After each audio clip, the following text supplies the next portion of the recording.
Aliens in the Mind.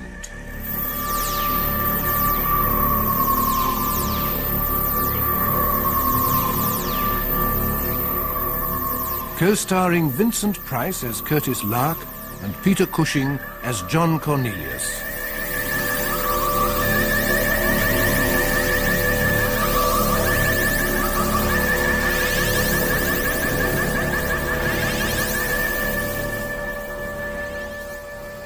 Lark and Cornelius have established the existence of another colony of mutants, this time in the heart of London. Flora Keiry unwittingly identifies two of them, the brigadier in charge of security at the Home Office, and an MP, Ian Sanderson, who later admits to being Flora's real father. But a new group of mutants surely means another controller, and Lark and Cornelius hope that with Flora's help they can uncover him. Instead, Flora is murdered. No. What? No, don't let them in. But they're only policemen, Flora. Don't be silly. No, don't let them in. Don't let them in. Oh, keep them out. Keep them out. She's putting the chain on the door, Flora. They're going to kill me. They're going to kill Now, me. calm down, Flora. Calm down and concentrate. They're going to kill me.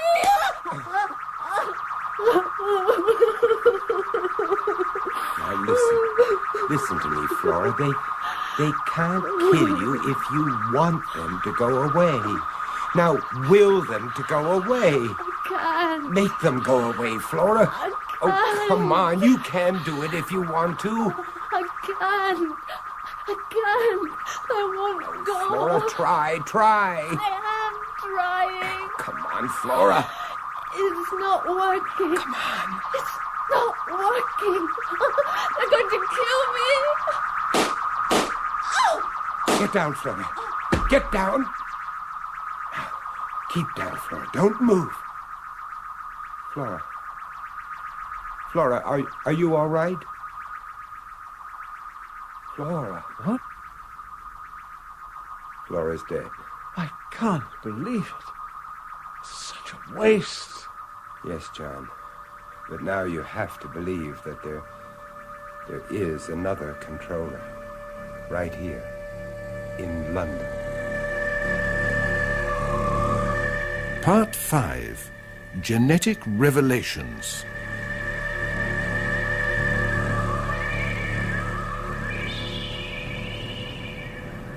Forasmuch as it has pleased Almighty God in his great mercy to take unto himself the soul of our sister Flora, here departed, we therefore commit her body to the ground, earth to earth, ashes to ashes, dust to dust, in the sure and certain hope of the resurrection to eternal life, through our Lord Jesus Christ.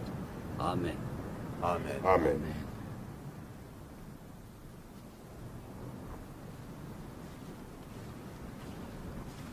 Poor Flora. I feel sorry for Sanderson. To discover his daughter one week and bury her the next. If she really was his daughter. John, Curtis. He's coming over. Oh, thank you both very much for being here. It would have been pretty lonely without you. Well, it was the least we could do.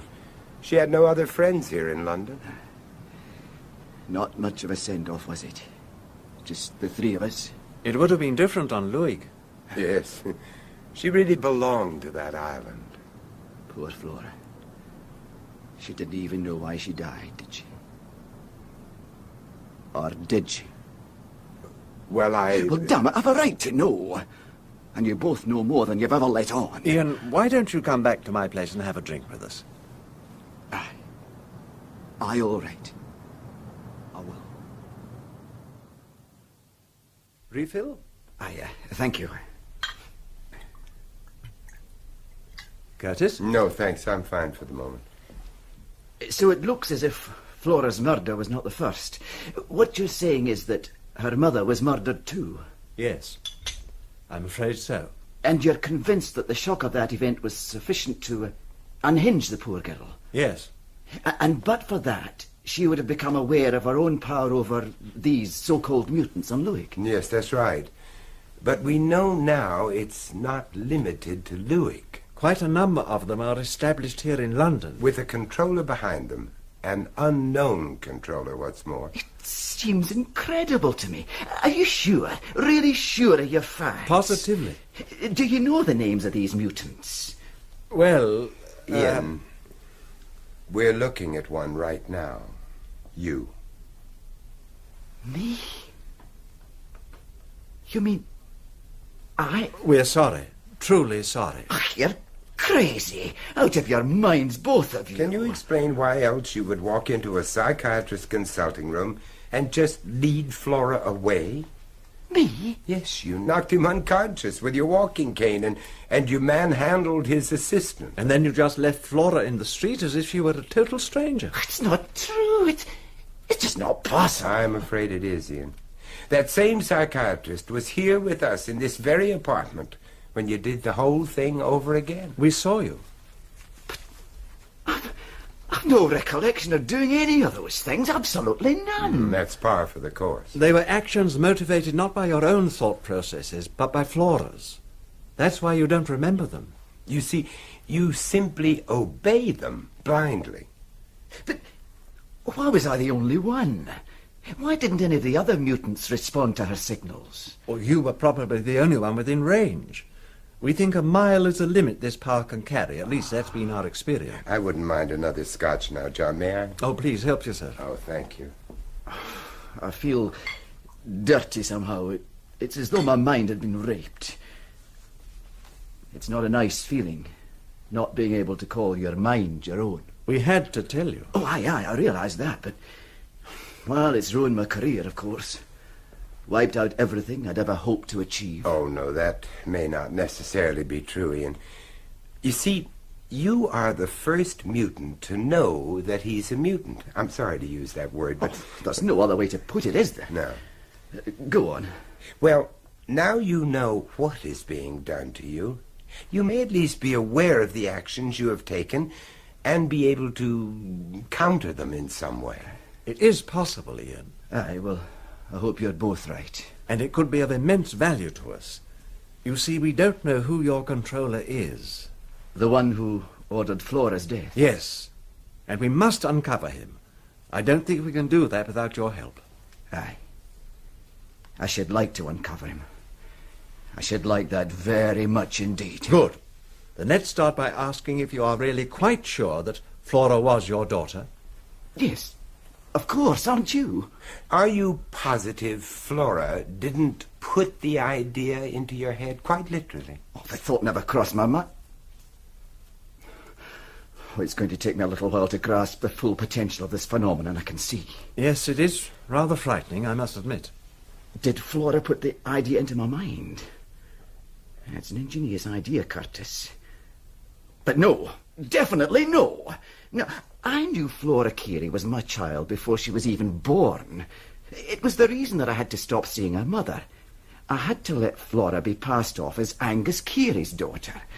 The people on the island are pretty straight-laced even today, and any sort of scandal would have been enough for them to rescind my scholarship to the university. For who to rescind the scholarship? The Fellowship of the Church in Louis. Uh-huh. What's the matter, Curtis? Well, I don't know what you're going to say to this, but... Well, Ian, every member of that fellowship is a mutant. Except the minister. Donal Scoular. And for some reason we haven't yet fathomed, he was in cahoots with Molly Kyle, Louig's controller. Molly Kyle, the controller? Are you sure? Oh, yes. Yeah. She was a great friend of my parents. They were both members of The fellowship. Aye. It's snowballing even as we talk about it. Tell us about that scholarship of yours, Ian. Well, it's straightforward enough. It's a simple trust set up to pay for the further education of the brighter children on the island. Normally, they're sent away to school in the mainland and then on through university, all expenses paid. Were there many such scholarships? Oh, 3 or 4 a year on average. Boys and girls? Aye, Can you remember any of their names? of course. Do you know who their parents were? Don't you mean, can I remember if their parents were members of the fellowship? Yes, that's exactly what he means, in a roundabout way. Aye, well, I can easily check that up and let you know. Oh, that's excellent. Excuse me, I just better see who that is. You know, Ian, I can't help asking myself if all those brighter children who received scholarships were like you. You mean mutants? Yes. And are they all holding down important jobs, like you? Curtis, are you saying that there is a conspiracy to take over the country? I don't know. I just don't know. It's odd. What is, John? There are 2 of Gulliver's men at the door. Huh? They want us to accompany them to the Home Office. But who says they're Gulliver's men? Can you be sure? I mean, have you had them checked? Well, their papers are all in order. But they want you to bring your passport with you. My passport? What the hell for? But apparently there have been formal complaints laid against us. What? By who? By a certain member of Parliament. By you, Ian.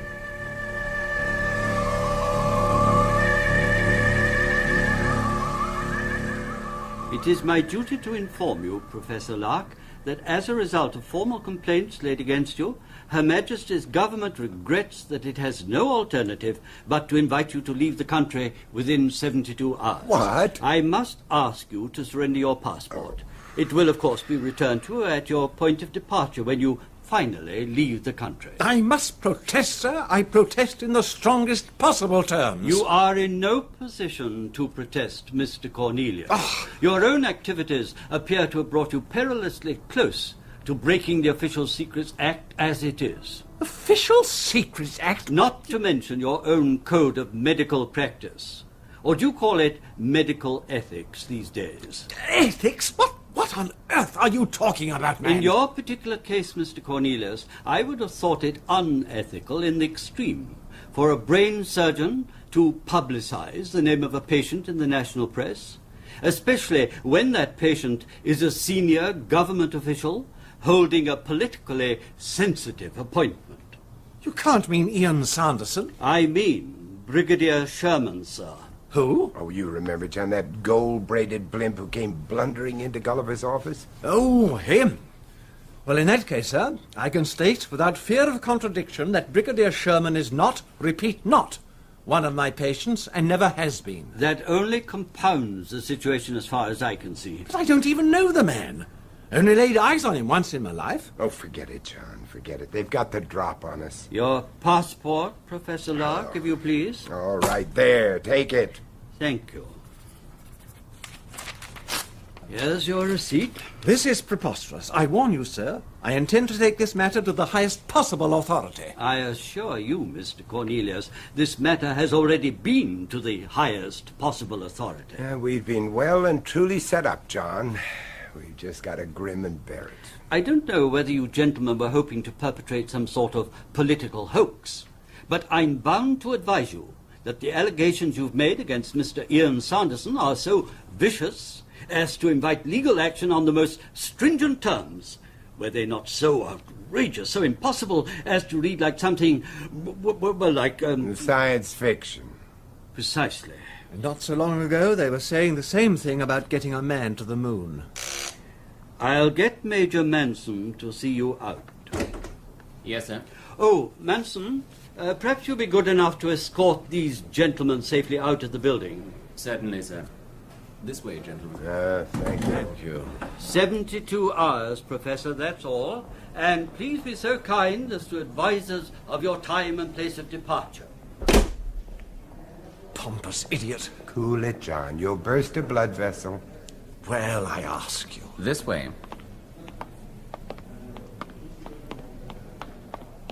Colonel Gulliver would like a few words with you. Good. I've got a few choice words I'd like to say to him. Coffee? Strong and black.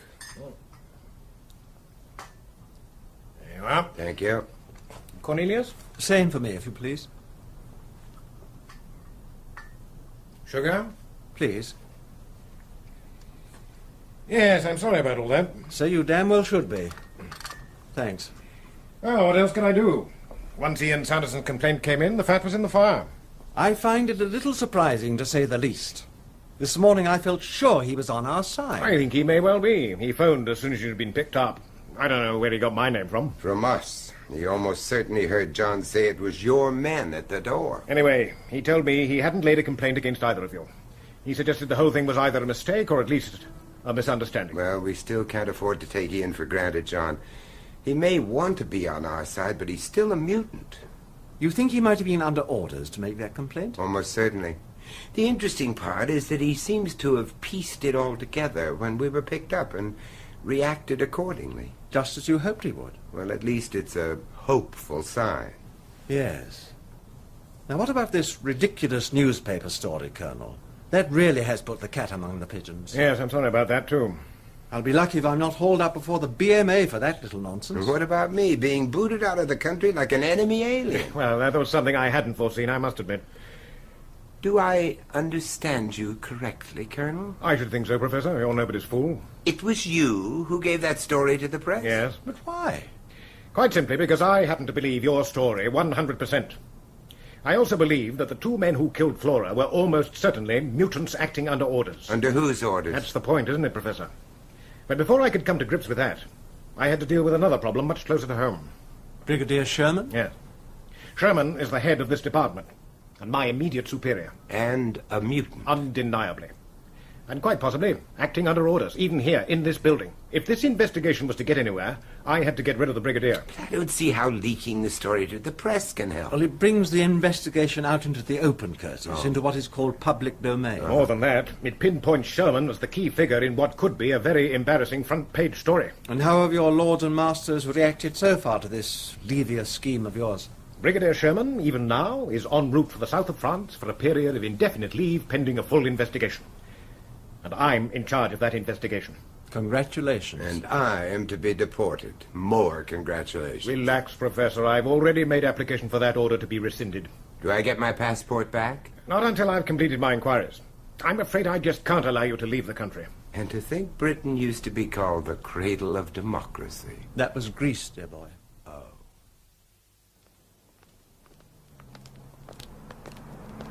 Glad to get out of that place. It was beginning to feel like Sing Sing at one stage. I've never been there, but I think I know the feeling. There's a newsstand over the road. Oh, you want to read about what they said about Sherman, huh? No, I want to make sure they've kept my name out of it. Otherwise, we'll be up to our ears in reporters for the next few days. I won't be a minute. Okay. John, look out! John! John, are you all right? Oh, it's my arm. Is it broken? No, I don't think so.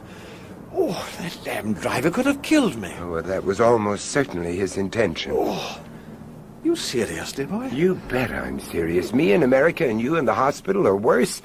No doubt about it, John. Somebody's marked our card. With a vengeance. Oh. Come in. Morning, John. Good morning, Curtis. How's the arm? Oh, it's as well as can be expected, if I might coin a phrase. Well, maybe this will cheer you up, huh? Oh. Yeah, look, there. 4-minute egg, I remembered. Well, coffee, orange juice, toast, and marmalade, a lot. Just like Mother used to make. Shall I feed you? Oh, no, thanks. I think I can cope here. What have you got there? Oh, this? Mm-hmm. It's from Saunderson. He must have pushed it through the letterbox first thing this morning. It's a list of all those he can remember as having been educated by the Trust. It's an interesting little collection of names. Plus details of parentage, of course. All very comprehensive. Here, see for yourself. Colonel Gulliver should read this. He may be able to track these people down. Yes, and find out what they're doing now. I was checking Hugh's observations against these facts that Saunderson has given us. And what did you find? Nothing. It's as though I had a key in my hand and couldn't find a lock to fit it. I wonder if I've got the answer.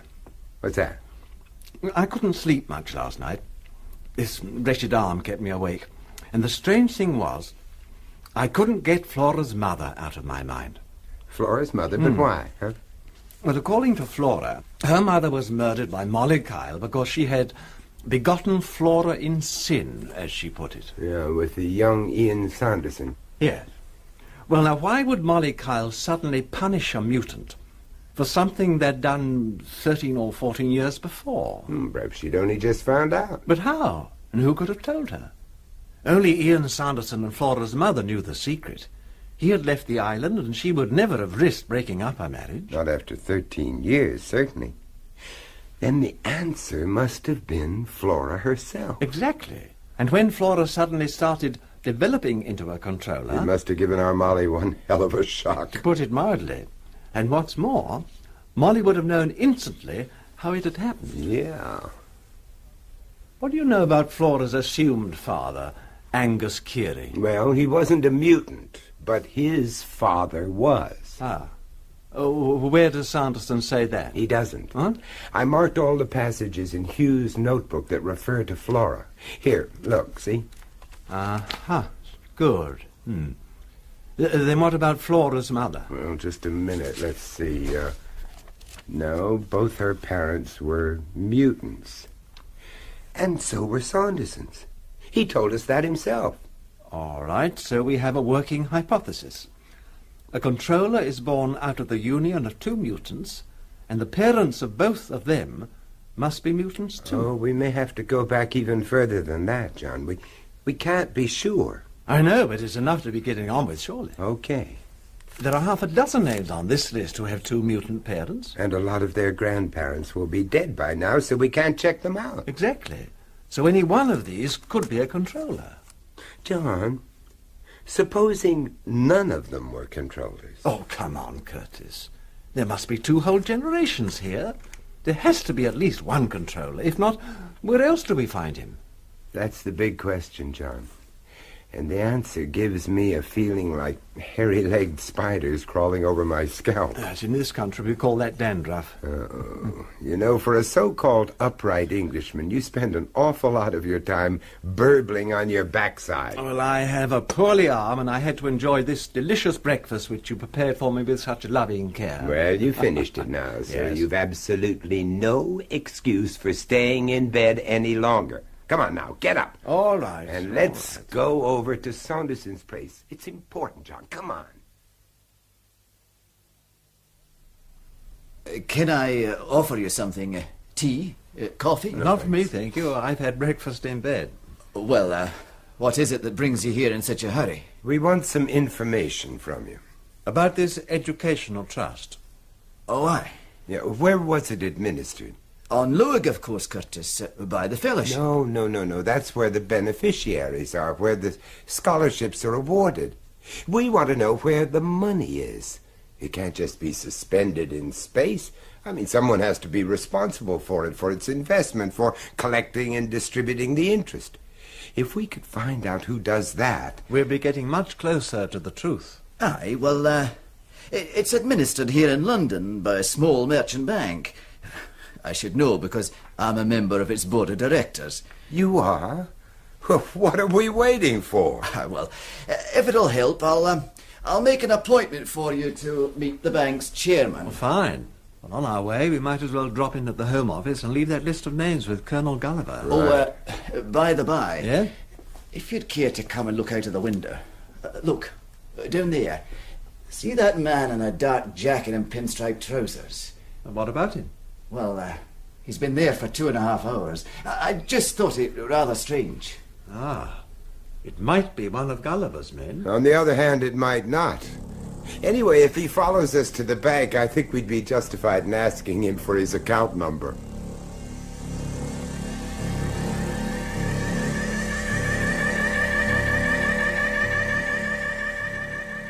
If you wouldn't mind waiting in here for a few moments, gentlemen.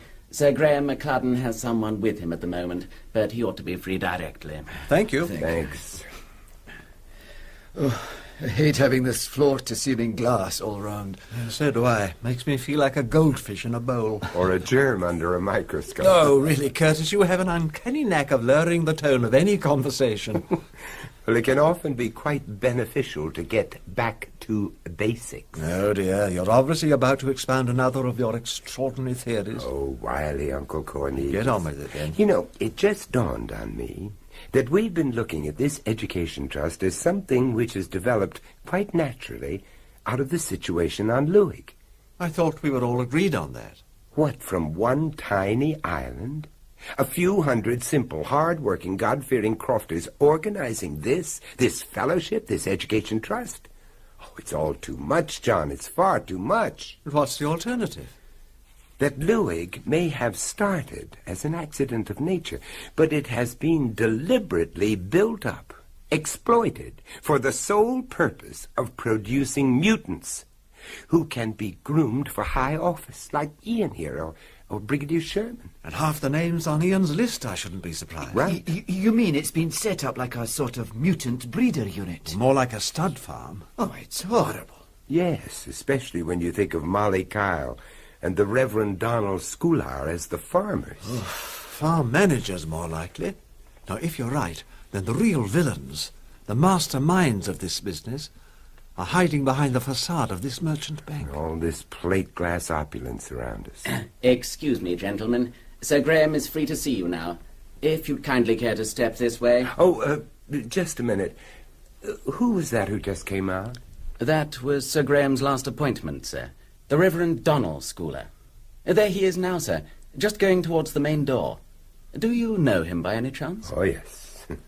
We know him all right. And the man he's talking to now. Oh, do you, sir? That's Sir Graham's chauffeur.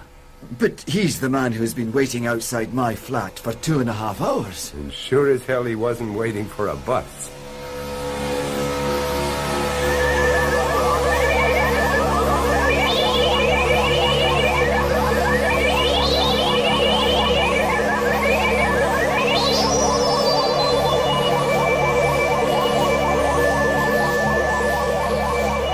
That was part 5 of Aliens in the Mind, co-starring Vincent Price as Curtis Lark and Peter Cushing as John Cornelius, with Fraser Kerr as Ian Sanderson, William Edel, Gulliver, James Thomason, Home Office official, and Andrew Sear as Manson.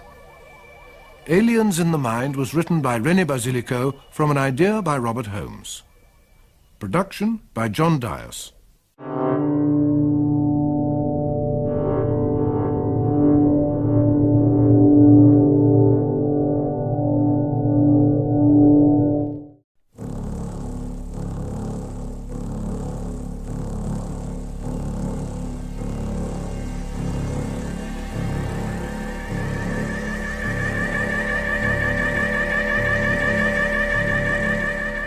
Aliens in the Mind.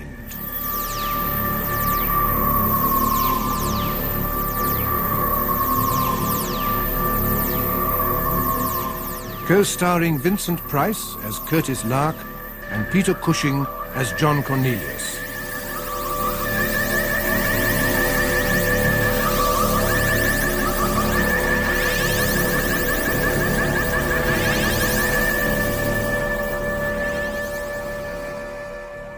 When Flora Keiry is murdered, Lark and Cornelius decide to tell her father, the MP Ian Sanderson, that he is himself a mutant, able to be manipulated by the unidentified controller, the same person who ordered his daughter's death.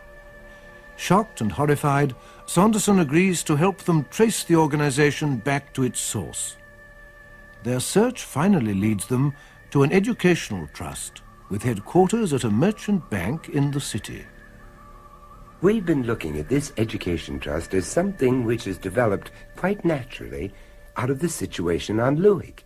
I thought we were all agreed on that. What, from one tiny island?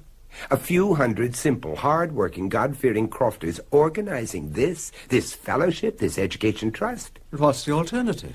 That Luig may have started as an accident of nature, but it has been deliberately built up, exploited, for the sole purpose of producing mutants who can be groomed for high office, like Ian here, or Brigadier Sherman. And half the names on Ian's list, I shouldn't be surprised. Right. You mean it's been set up like a sort of mutant breeder unit? More like a stud farm. Oh, it's horrible. Yes, especially when you think of Molly Kyle and the Reverend Donal Scoular as the farmers. Farm managers, more likely. Now, if you're right, then the real villains, the masterminds of this business, are hiding behind the facade of this merchant bank. All this plate glass opulence around us. Excuse me, gentlemen. Sir Graham is free to see you now. Just a minute. Who was that who just came out? That was Sir Graham's last appointment, sir. The Reverend Donal, Scoular. There he is now, sir, just going towards the main door. Do you know him by any chance? Oh, yes. We know him all right. And the man he's talking to now. Oh, do you, sir? That's Sir Graham's chauffeur. But he's the man who's been waiting outside my flat for 2.5 hours. And sure as hell he wasn't waiting for a bus. Part 6. Final Tribulations. Come in, if you please, gentlemen. Sir Graham will see you now. Thank you. Ah, come in, Ian. It's nice to see you again. Thank you, You seem to Graham. have been away for ages. Aye.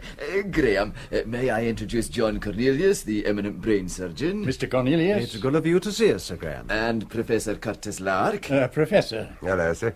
Nice office you have here, Sir Graham. Must be a good working environment. Perfect. But then luxury always is. Yes. Won't you sit down, gentlemen? Thank you. Thank you. Now, what brings two such unlikely visitors through the hallowed portals of a merchant bank? Money. What else, Sir Graham? Well, at least you've come to the right man. We sincerely hope so. Well, tell me all about it. What's your problem? We've just returned from the Isle of Louis. Do you know the Isle of Louis, Sir Graham? Well, of course I do. I was born there. What a coincidence. What? Oh, you mean because of Ian? Not really. Were you also educated on the island, Sir Graham? To start with, of course, but then my family emigrated to Canada. Oh, but that was years and years ago. Graham, was the Louis Educational Trust in existence in those days? Of course not, Ian. That wasn't until just before the war, 1938 or 9. Could you tell us who established the trust? I did. It's always been very much my own private... Benefaction? Yes, something like that. Uh-huh. In gratitude for all the favours received. And in lively expectation of further favors to come. Ah, that's a nice turn of phrase you have, Professor. Well, it's not original, I'm afraid. Indeed not. I believe it was first said of King John. Oh, you know everything. Sir Graham, do you know anything about the island sickness? What island sickness? On Louis, Graham. Oh, that. Oh, that's nothing much. Nothing much. Do you realize that the incidence of mental disorientation in the young is higher on this one tiny island with a population of a few hundred than it is in the rest of the United Kingdom? You call that nothing much, Sir Graham. It's the biggest nothing much I've ever heard of. Put like that, Professor, I might agree it sounds horribly impressive. But as I understand it, this sickness is no more than a passing phase, like growing pains. The point is, Graham, that whatever the sickness is, it didn't turn out to be a passing phase with my daughter. I didn't even know you had a daughter. No. I think I'd almost forgotten it myself. Until last week. Why, what happened last week? My daughter was murdered. Murdered? My poor Ian. I had no idea. Oh, but this is awful. Terrible. I can't tell you how appalled I am. Don't you want to know who did it? Oh, yes. Yes, of course I do. So do we. It was two complete strangers. Strangers to us, that is. But why, Ian? In God's name, why? We hoped you might hazard a guess, Sir Graham. I don't know why you should think that. Don't you? Anyway, the point is that I'd like to make some sort of lasting memorial to her. Of course you would. What I had in mind was some sort of grant to allow proper research into the causes of this island sickness. On Louis? Where else? It sounds a marvellous idea. We thought you'd like it. And I was wondering if you'd be prepared to let the Trust sponsor it. The Trust? Now, why not, Sir Graham? Isn't the aim of the Trust to improve conditions for the islanders? Well, yes. In a way, I suppose. Well, believe me, this would improve their lot. A lot. Oh, excuse me a moment. Yes, Charles? Lady McCladden has arrived, Sir Graham. Oh, ask her to wait just a few... No. On second thoughts, ask her to come straight up. Very good, Sir Graham. I hope you don't mind, gentlemen. I'm meant to be taking my wife to lunch. Not at all. Oh, it's ages since I saw her last. Is your wife also a native of Lewig, Sir Graham? Oh, no. She was born in Canada, actually. That's where I first met her. But she does take a great interest in affairs on the island. Oh, yes, indeed. She'll want to know a great deal about this suggestion of yours. Oh, I'm sorry, dear. I didn't mean... No, it's quite all right, dear. Come on in. Well, if you're sure. You know Ian, of course. Of course. It's been so long, I'm in danger of forgetting what you look like, Ian. Aye. Now, let me introduce you to Mr. John Cornelius, the brain surgeon. Mr. Cornelius. How do you do, Lady And McClellan? Professor Curtis Lark. You're not Curtis Lark, the author, are you? Well, I do write the odd book or two, ma'am, yes. I've just read one of them. Well, thank you. I'm gratified to find I'm not my only reader. No, seriously. I find your predictions of the future use of telepathy and telekinesis quite fascinating. Yes, it is a fascinating subject. And not a little frightening. Oh, forgive me, I've obviously broken up something terribly important. On the contrary, your arrival could be quite opportune. Yes, sit down, my dear. Here. We hope you might be able to persuade Sir Graham to support our scheme. It's a modest medical research grant. Well, that seems a worthy enough cause. What do you intend to research? Mental illness, Lady McClellan. On a tiny Scottish island called Lewig. Lewig? But there's no mental illness on Lewig. Oh, but there is, I assure you. The so-called island sickness is almost approaching an epidemic. They want the trust to sponsor the idea. If they're serious, why not? It sounds a marvellous idea. That's what your husband said. Exactly what your husband said. Word for word. Of course, we'd have to put it to the other trustees. Oh, I thought it was a private trust. Graham did say... That he set up the trust? Oh, he did. As agent for the trustees. Could we approach them? Well, I don't see why not. When? When what? Oh, when could we put it to them? Tonight, if you like. Well, Graham and I are both trustees, and the chief executor is dining with us. 3 gives a quorum. Well, then you'd better come to dinner. You can put your proposition en masse. What, all 3 of us? Why not? The more the merrier. Well... What a splendid idea. We'd love to come, wouldn't we? Yes, I guess we would at that. I'll make it 8 for 8:30 then. We'll send a car for you. Then you won't have to worry about driving home. That is most awfully kind of you.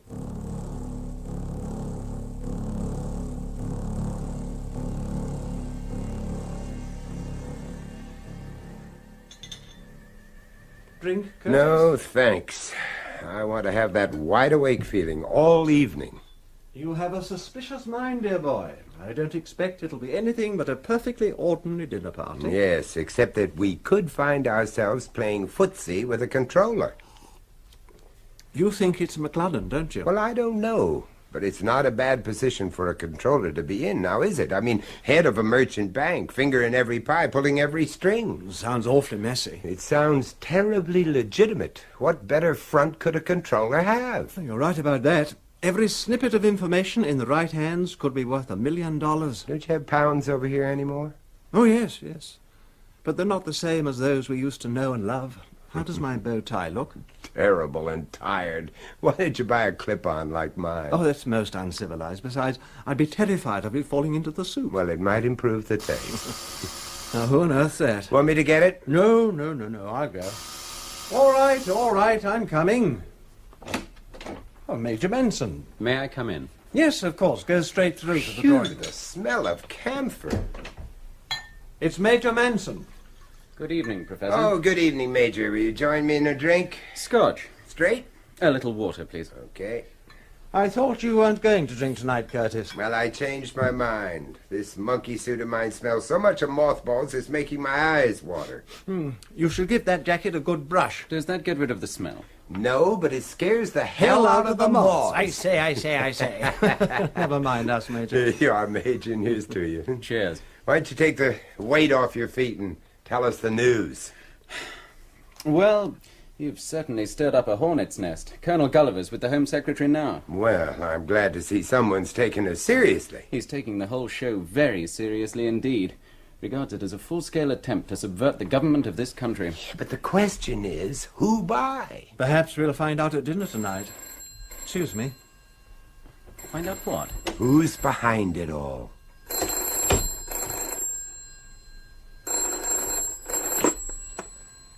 John Cornelius here? Oh, it's Ian Sanderson here. Oh, hello. Hi. I've just seen Sir Graham's car pull up outside your door. But I think the chauffeur's coming to you first, so I'll be down in a couple of minutes. Oh, well, thank you. See you in a few moments, then. Aye, fine. Bye. Bye. That's odd. It's very odd. Something come up, John? No. Well, at least... What? Oh, that was Sanderson. He rang to say McLadden's chauffeur is on his way up for us. Simple courtesy, surely.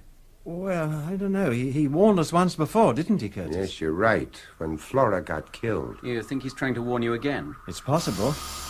Hello. The trouble is, once a mutant, always a mutant. We can never be sure. Here goes. John? Yes? Be ready for anything. Mr. Cornelius, keep your body right behind the front door all the time. Don't worry, I will. What about me? You, Professor, keep clear of this doorway. Okay. Mr. Cornelius? Yes, we won't keep you a minute. Just about ready. Stay out of the way, Professor. Look out, John, he's got a Keep gun! out of the way. John, are you all right? I'm still in one piece, I think, but I'm shaking like a jelly. Oh, that's probably just the reaction. What about him? What about him? Have you ever seen him before? Yes, he was watching Sanderson's apartment this morning. Uh, And then we saw him talking to Scoular at the bank. Scoular? Yes. The preacher fellow from your island. Yeah, that's the one. Now, I wonder what brings him to town. Well, that's something else we may learn during dinner. This dinner party, where's it meant to be taking place? Oh, that's Graham McLadden's. McLadden? You mean the merchant banker? Is he involved? Oh, boy, and how? Well, his chauffeur certainly was. And you're determined to go through with this dinner? Quite determined. In spite of all that's happened? Because of all that's happened. You know you could be putting your head in the lion's mouth. Well, let's hope it doesn't suffer from halitosis. Oh, I like that, John. Yeah, you're better. Do you mind if I use your phone? Oh, help yourself. What are you going to do? You'll require transport, won't you?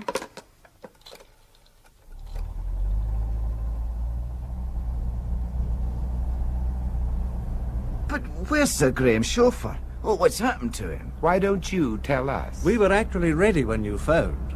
And then we stood around waiting for nearly half an hour. That's strange. Very. Especially as the car was still parked in the street. I presume it was Sir Graham's car. Oh, I am sure of that. Well, I can't think of any place the chauffeur'd go without his car. Perhaps he couldn't take it with him. Oh, the McLuddens won't think it very funny either. Aye, we're already half an hour late as it is.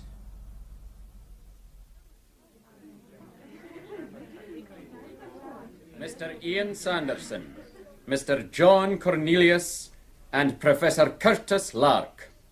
Oh, I thought you were never coming. We very nearly weren't. Well, what happened? Did the car not arrive in time? Oh, no, the car arrived. But the chauffeur didn't. Oh, well, perhaps he ran out of petrol. Now, why couldn't we have thought of that? Let me introduce you to the chief executor. Good evening, Professor. You? Reverend Scoular. Mr. Cornelius. Of course, you know my cousin Donal, don't you? Cousin? I had no idea you were related. Oh, a long way removed, I'm afraid. I'm bound to say I am surprised to see you again, Professor. Yes, I can imagine. Do you think we could all go through to dinner now? I think they're ready to serve. So what's this nonsense I hear about you wanting the Trust to sponsor some newfangled scheme on the island, Ian? Oh, it's hardly a nonsense, Minister. I want to set up a research grant as a memorial to my daughter. Oh, aye, Flora. I heard about that. Very distressing that must have been. More than you can know. Mind, that girl would have been alive today if she had been left with us on the island, where she was safe and well cared for. Flora needed treatment, Minister. She was ill. Aye, she had the island sickness. There'd been many that had it before you came poking your nose in, and none of them seem any the worse for it. Please, Donal. Mr. Cornelius is a guest. It's a fair point, though, my dear. I mean, I suffered from it, and I came through all right. So did Ian. And so did your butler, I believe. Joshua, Yes, I think he did. Also, apparently, the entire fellowship on Luig. What makes you say that? It was the price of the ticket. What? He means that was the reason for joining the fellowship. How do you know that? From the things Flora said, and from what Sanderson has told us. Ian? Yes. And from Hugh Dexter's notebook, of course. What notebook? We found no... No what, Minister? I'm just surprised that anything could have survived that fire at Dr. Dexter's house. It didn't. We had the notebook in our pocket by then. And he told us everything he had discovered before he was so rudely taken from us. Joshua, serve some more wine, if you please. Very well, milady. What was it that this Dexter fellow discovered? Well, he discovered that, owing to some strange genetic mutation of the brain, many of the islanders, myself included, could be controlled the way a robot can be controlled. But anyone with the ability to transmit instructions telepathically. Ian, what's got into you? Ian, listen to me. A man in your position must have and must keep the confidence of the general public. Whatever you believe or think you believe, you cannot afford to talk like that, even in private. I can't afford to be a slave to somebody else's ambitions. A politician must be his own master, Sir Graham. That was extremely well said. Well, I'm only a banker. I may be a bit naive about these things, but if Ian and others like him have been turned into slaves, who are you accusing of being the masters? Flora Keiry, for one. Ian's daughter? Oh, but that's preposterous. Yeah, we keep coming back to that poor wee lassie, don't we? And we're going to keep coming right on back to her. She was the only flaw in the pattern, wasn't she? I must say, Professor, this is even more intriguing than your book. And a damn sight more far-fetched. Oh, no, Sir Graham. You see, we've discovered the exact genetic combination that will produce a mutant child.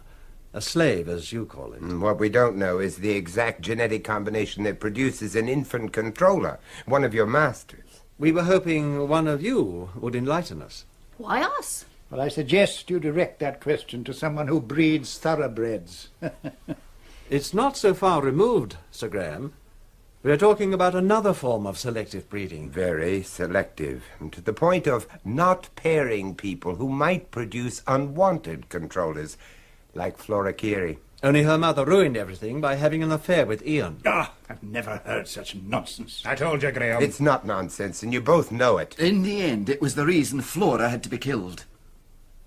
Wasn't it, Sir Graham? What? You had one controller too many, didn't you? Aye, and now we've got a pair of meddling busybodies. That's enough, Donal. There's no point in abusing our guests. They're intelligent men, after all. They must realize their predicament by now. What predicament? Oh, of course. Curtis, I'm sorry.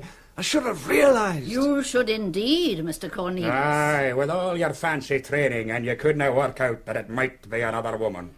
If there's still any doubt in your minds, just watch. Listen to me. Concentrate.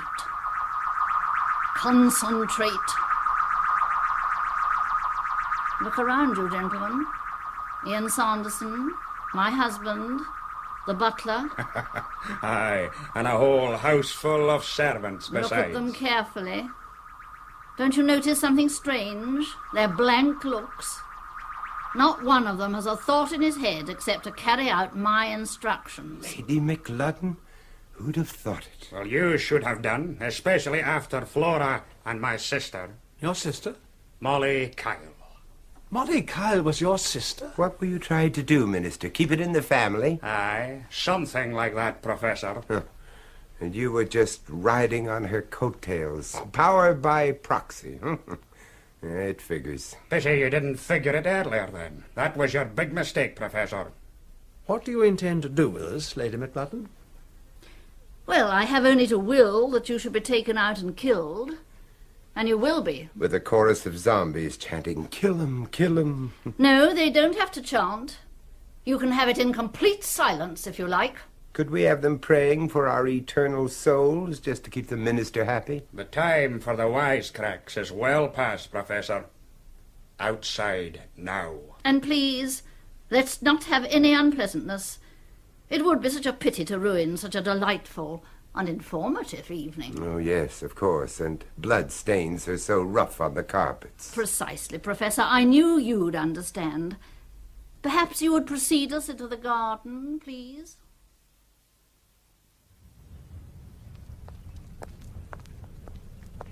Just to the edge of the lawn, if you would. That's far enough. What now? Now we wait for the helicopter. It shouldn't be more than a few minutes. The bank own an air taxi service. Sir Graham often uses it to get him to the airport. Is that where we're going? Yes, Professor. We booked a flight to New York for you. And Cornelius and Sanderson were going to see you off. Were going to see me off? Yes. Unfortunately, the helicopter crashed, killing all the passengers. What about the crew? The pilot's one of my mutants. He'll do what I will him to. You mean he'll just kill himself, like some kamikaze pilot? If I want him to.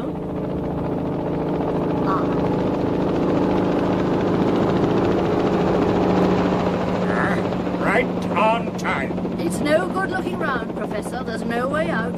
Nowhere to run to. Even if I did run, Lady McLudden, I've no doubt you could will a whole army of zombies into catching up with me. That's right, Professor. How many zombies do you control, anyway? All right, Lady McLudden, stand quite still. The party's over. Manson. And about time. Kill him. Kill him. Careful, Manson. Be careful. She's the controller. Call them off, Lady McLudden. Kill him. Kill Kill him. him. Call them off. Kill him. Kill him. Kill him. Kill him. Kill him. Where am I? What's been happening? Mr. Cornelius, Professor, you all right? Fine, Manson, fine. You left it rather late. Yes, I'm sorry about that.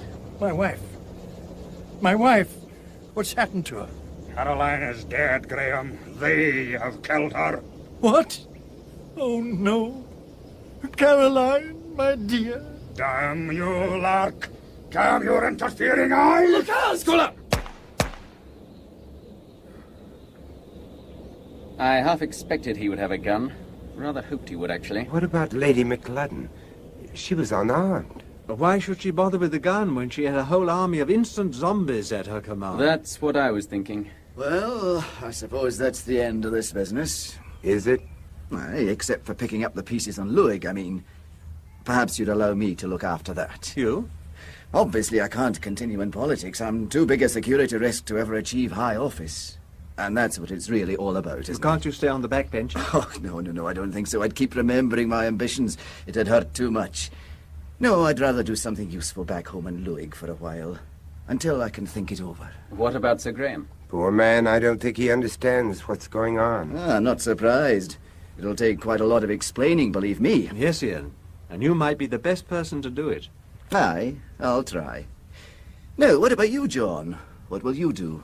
Return to surgery before I lose my touch. And you, Curtis? Oh, I shouldn't be surprised if I've got quite a lot of traveling to do. What, back to Borneo? All over the place. I don't believe we've seen the end of this business. Oh, surely, Curtis. No, seriously. I mean, Lady McLudden came from Canada. The next controller could come from anywhere on Earth. They could spring up like mushrooms. Oh, no, don't start that again, Curtis, please. Start what? Anything. My dear John, I think it started already.